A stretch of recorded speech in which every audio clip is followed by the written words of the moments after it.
Chers lecteurs du Brussels Star, nous continuons la tournée de ce magnifique événement provençal, Provence Prestige, et nous rencontrons Mathieu, qui est du nord de la Provence, de Châteauneuf-du-Pape. Mathieu, bonjour. Bonjour. Alors Mathieu, Châteauneuf-du-Pape, cela évoque chez beaucoup de nos amis belges l'idée du vin. On ne s'y trompe pas, on parle bien vin. Oui, c'est plutôt ça, oui. Surtout avoir les bouteilles qui sont devant vous. Alors Mathieu, c'est Châteauneuf-du-Pape, vous êtes vigneron. Expliquez-moi ce qui vous a fait venir ici, à Bruxelles, pour Provence Prestige.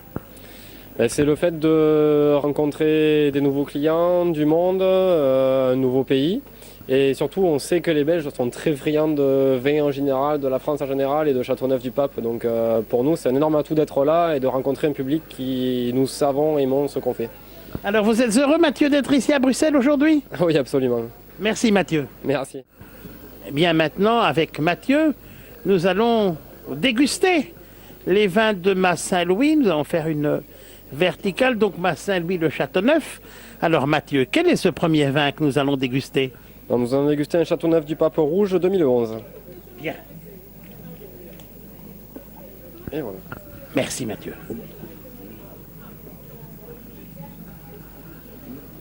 On est d'abord étonné par deux choses, me semble-t-il. D'abord, la couleur très déjà foncée pour un millésime 2011. On a une couleur soutenue et au nez, on sent que c'est un vin. Évidemment, on a des notes de fruits, mais des notes de fruits déjà très prononcées. On a bien sûr les fruits des bois, on a la cerise, mais une cerise déjà un peu kirschée, n'est-ce pas? Un petit peu, c'est ce qui fait un peu d'ailleurs notre territoire à nous, notre terroir, là où on est situé. C'est vraiment très marqué au niveau cerise, kirsch, tout ça. Et pour les cépages? Alors cépages, on est sur à peu près 80% Grenache, 10% Mourvèdre, 5% Syrah et 5% Cinsault. On va l'ôter.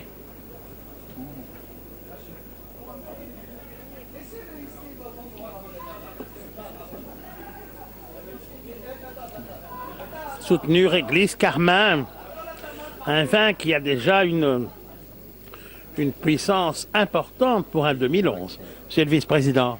Ah, tout à fait, un vin tout à fait complet et je pense qu'il présente beaucoup d'avenir ce vin. Je crois qu'il faudrait même l'attendre un petit peu pour qu'il puisse s'ouvrir pleinement. Justement, c'est un 2011 et les Châteauneuf, on les garde de combien de temps? Un Châteauneuf, ça peut se garder très bien pendant des années et des années à partir du moment où c'est bien conservé. Mais on dit qu'un Châteauneuf, ça peut se garder au moins 10 ans. Donc ça a un très bon avenir. Donc une cave avec une température constante, pas trop de lumière importante, plutôt l'obscurité, et les bouteilles placées horizontalement. Bien sûr, c'est à peu près ça. Le deuxième vin que vous allez nous faire déguster, Mathieu. Alors, on va passer sur un millésime, donc 2008, donc même assemblage, même cuvée, mais sur un millésime 2008, un peu plus ancien. C'est ça.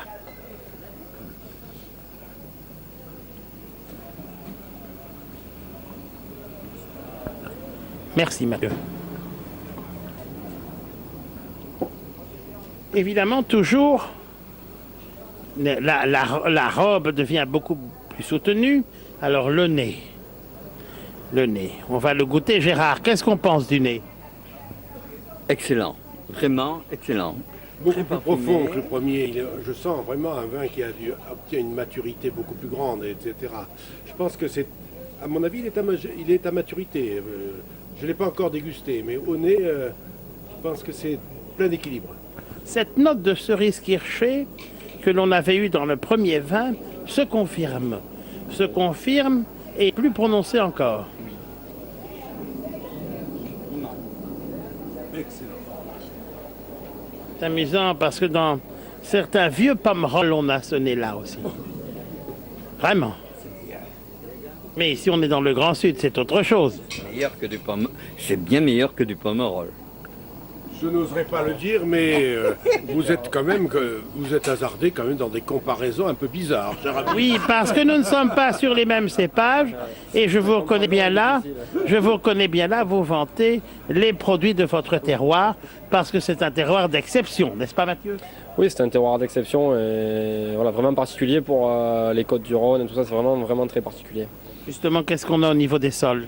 C'est plein de galets roulés, c'est c'est un petit peu argileux, sableux à la fois. C'est voilà, tous ces cailloux qui vont permettre d'emmagasiner toute la chaleur que le soleil donne la journée, le restituer au raisin pendant la nuit, et c'est ça qui l'aide à mûrir et constamment. Voilà, c'est vraiment la typicité du terroir de Châteauneuf. Alors, goûtons-le en bouche. Donc 2008. C'est ça.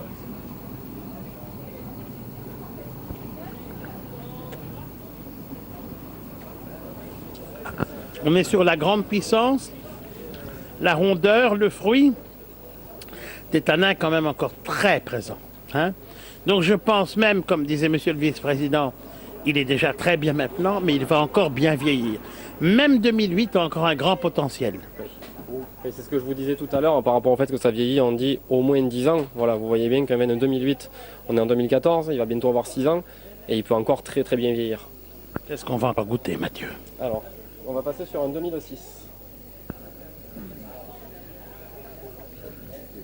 Est-ce qu'il y a une très grande différence entre les années à Châteauneuf? Oui, une différence qui se joue entre, surtout au niveau du climat, par rapport à la pluviométrie, même s'il ne pleut pas très souvent chez nous. On peut dire qu'il y a quelques années un peu plus pluvieuses que les autres.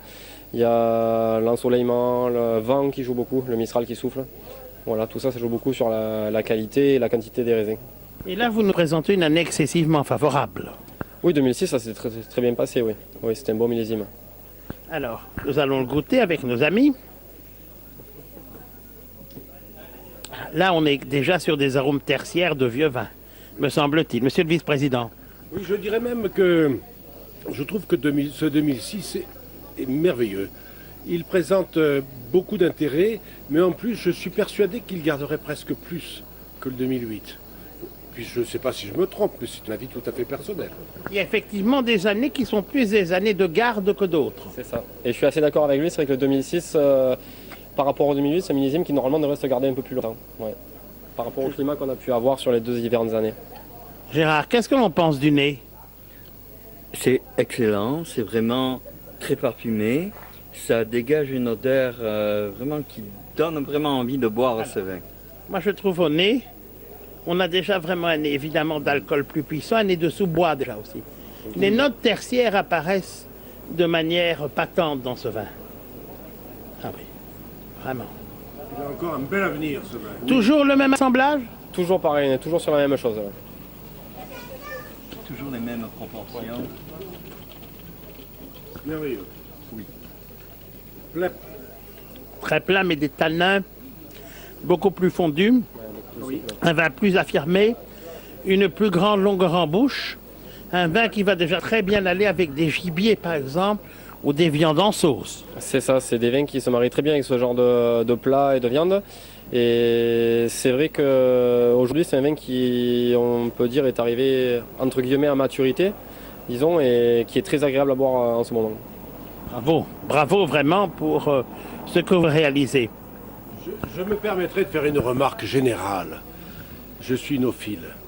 Mais je fais une remarque sur la température des dégustations. Je suis très accro à ce genre de problème. Ce genre de vin, il ne faut pas le boire trop, excusez-moi, chaud.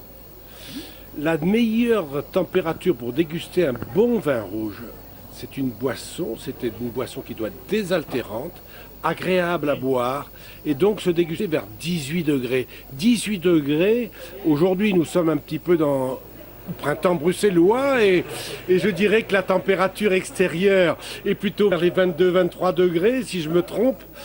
Eh bien, voilà, il aurait fallu les rafraîchir légèrement parce qu'ils donneraient leur plénitude. Et un vin chaud ne donne pas un côté agréable. Et il faut qu'il y ait dans la maturité des vins un côté agréable dans la dégustation. Voilà ce que je voulais souligner. Merci, Monsieur le Vice-président. Alors, nous continuons et nous terminons, je pense. Non, il reste encore 2 vins. Ah, 2 vins. Alors, Mathieu. Mathieu, Donc, nous du coup, continuons dans l'effort. Donc on va continuer avec un 2004. 2004, donc 10 ans. Châteauneuf-du-Pape qui a 10 ans. C'est ça. Toujours les mêmes cépages. Toujours pareil. Voilà. Dans les mêmes proportions. Toujours pareil. Et le même terroir. Exactement. Merci. De toute façon, nous, la particularité de notre vignoble, c'est qu'on a le vignoble qui fait 30 hectares et qui est tout d'un seul tenant. Donc, c'est-à-dire on a tout au même endroit. C'est ça, oui, oui. Donc, c'est pour ça qu'on Ce ne sont pas des parcelles diverses, mais c'est une seule parcelle C'est ça. de 30 hectares. Immense, voilà. Après, on voit quelques différences entre certains coins, on va dire, du vignoble, vu que 30 hectares, c'est quand même relativement grand. Mais ce sont pas des petites parcelles morcelées par-ci par-là. Parce qu'on a parfois une exposition différente au soleil. C'est ça, c'est ça. On va le déguster. D'abord le humé. Ça c'est encore... Le nez est encore très différent. Un nez de vieux vin, mais avec d'autres éléments qui interviennent. Mathieu, selon vous, qu'est-ce que nous avons comme nez? Alors on a un nez qui va beaucoup plus vers les sous-bois. On retrouve un peu la cerise quichée, mais beaucoup plus cerise à l'alcool. Voilà, on est vraiment sur des arômes un peu comme ça, un peu plus tertiaire, un peu plus évolué. Oui. Voilà, c'est ça. C'est le tertiaire évolué, absolument. C'est ça. Oui, c'est prononcé. Et aussi un...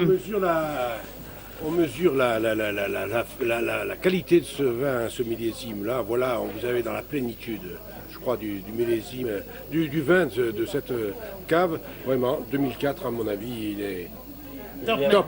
Il est prêt à boire maintenant. Voilà. Et nous sommes à l'échéance, et merveilleuse, le pic. Après, ce sera peut-être... mais ça, je ne le sais pas. Hein. Je verrai, j'en reviendrai l'année prochaine. Il y a des vins qui tiennent très bien, très longtemps. Tout à fait. Mais je reviendrai l'année prochaine pour le déguster, pour être sûr que je ne me suis pas trompé. Hein. Disons que la question de l'apogée d'un vin est toute relative. Il y a des vins qui restent à leur apogée pendant un nombre d'années important avant de décliner. Oui, exactement. Après, voilà, le 2004, comme on dit, je pense que là, il est arrivé, on va dire, à son apogée pour le boire. Après, vous dire dans combien de temps il va commencer à décliner ou tout ça, c'est impossible. Voilà. Mais c'est ce qui nous fait revenir à l'année suivante, pour encore déguster et mieux apprécier encore ce que cette belle propriété nous apporte. Gérard, la dégustation, qu'est-ce qu'on en pense? Je trouve que c'est très bon, que c'est vraiment à son apogée. Je ne sais pas ce que ça donnera si on le garde plus longtemps, mais en tout cas, on constate que c'est meilleur que la dernière récolte et peut-être qu'en le gardant plus longtemps, ça sera meilleur encore, mais ça, on n'est pas sûr. Disons qu'en Châteauneuf-du-Pape, il faut donner du temps au temps. C'est ça. C'est ça. C'est pour ça que déjà, nous, au niveau de l'élevage de nos vins, donc entre les vendanges et la commercialisation, déjà, il se passe 2 ans. Donc d'élevage, soit en cuve, soit en foudre, soit en barrique, voilà, avec différents contenants, différents bois. On boise un peu, pas trop, voilà. Et donc déjà, on lui laisse 2 ans le temps de sortir un peu de son cocon, on va dire. Après, il est mis en bouteille et après seulement, il part à la vente et voilà. Et après, il a encore des belles années devant lui. Pour le 2004, un passage en fût? Oui, ils sont tous, les 4 millésimes qu'on vient de goûter, ils sont tous passés un petit peu en fût. Donc c'est de la cuve avec un petit peu de foudre. Voilà, ça dure le foudre en gros entre 12 et 14 mois suivant les années. Très bien, Mathieu. Voilà. Donc on va peut-être passer au dernier millésime. Oui. Voilà, donc on repart sur un 2011. Par contre, on change complètement d'assemblage. Enfin, complètement. Un peu plus de Syrah au niveau de l'assemblage. On passe de 5, on passe à 10% de Syrah. Voilà, donc ça donnera un vin qui est relativement très fruité, très complexe et avec plein de gras. Mais c'est un vin qui tient la route, comment dirais-je, après avoir fait cette grande verticale qui nous a amené jusqu'en 2004. C'est un autre vin. Ah, entièrement.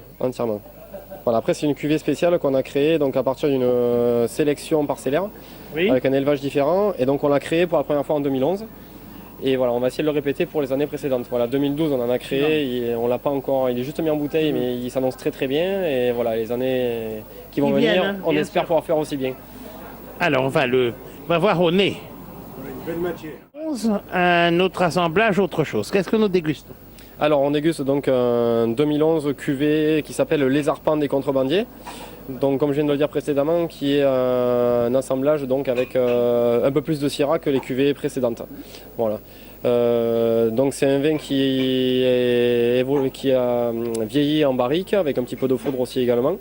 Et donc, au niveau de l'assemblage, on retrouve beaucoup plus de matière peut-être que dans les vins précédents. Voilà, il y a beaucoup de gras en bouche, c'est très plaisant, une grande longueur. Voilà, oui. C'est vraiment une sélection des meilleurs raisins qu'on a pu tirer de. Rond, très puissant, très réglissé. Monsieur le vice-président, qu'est-ce qu'on en pense? Je trouve un effet rétro-olfactique extrêmement puissant aussi. Beaucoup de matière, beaucoup de nouveautés dans ce vin et j'apprécie énormément. Je trouve que vraiment vous apportez un plus dans cette nouvelle cuvée. Mathieu, un dernier mot avant de conclure pour nos lecteurs? Oui, que déjà, premièrement, on est content d'être ici aujourd'hui, à Bruxelles, rencontrer les gens, etc. Promouvoir nos produits et que, voilà, on espère que ça marchera bien et qu'on viendra l'année prochaine. Et nos amis dégustateurs, je suis sûr, vont dire tous en chœur, merci Mathieu. Merci Mathieu.